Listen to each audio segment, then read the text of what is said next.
Modern Real Estate Practice, page 186. Listing Agreement Provisions.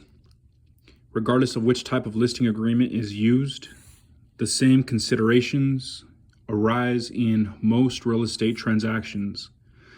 Even though all listing contracts require similar information, real estate professionals should review the specific forms used in their areas and refer to their state's laws for any specific requirements. Names of all parties to the contract. Anyone who has an ownership interest in the property must be identified and should sign the listing to validate it. If the property has co-owners, that fact should be clearly established.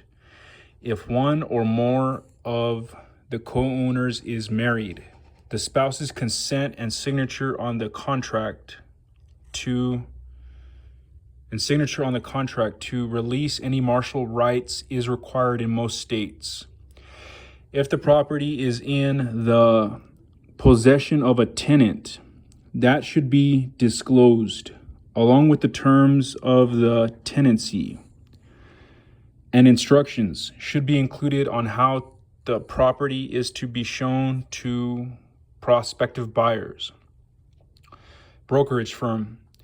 The brokerage company name, the employing broker, and if applicable, the sales associate taking the listing must all be identified.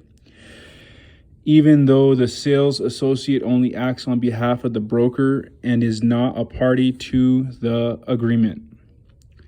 Description of the premises. In addition to the street address, the legal description, lot size, and tax parcel number may be required for future purchase offers. Listing price. This is the proposed sales price and is also called the asking price. This usually is a starting point for negotiations rather than the amount that will actually be agreed upon in the eventual purchase contract.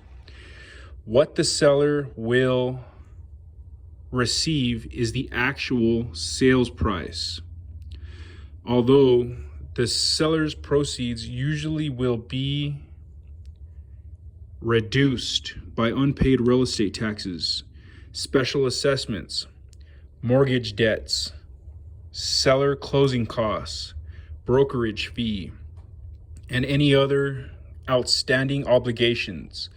If this is to be a short sale, the approval of the current lien holders of any debts secured by the seller's property must be sought, and that fact should be included in all marketing.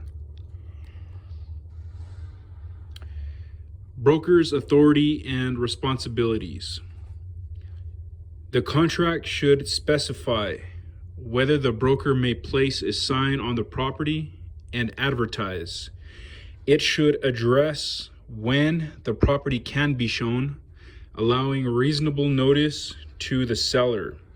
It should also address whether or not the broker may accept earnest money on behalf of the seller and the responsibilities for holding the funds. The broker does not have the authority to sign any legal documents or contracts without first obtaining a power of attorney from the seller or the seller's representative. Broker's compensation. The circumstances under which the broker will be paid must be specifically stated in the contract.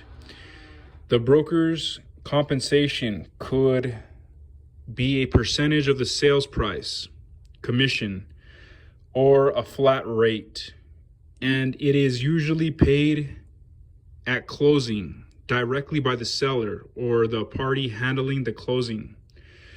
The seller must also indicate whether the compensation may be shared with a cooperating broker.